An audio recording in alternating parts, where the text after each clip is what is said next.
हे गीत मी रचलं कोलावरीवर. मला वाटलं आपण नांदेडच्या गोदावरीवरती का रचू नये. मित्रांनो, ह्या गीतामध्ये मी एक संदेश दिलेला आहे.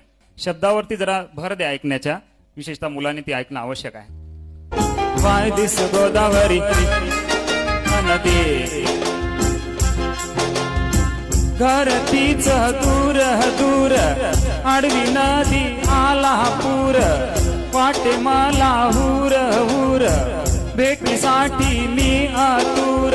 वाय दिस गोदावरी गोदावरी गोदावरी नदी, वाय दिस गोदावरी गोदावरी गोदावरी नदी. मित्र माझे छान छान, खाती गुटखा आणि पान, नाही अभ्यास नाही काम, भांडण करती मारती शान. वाय दिस गोदावरी गोदावरी गोदावरी नदी.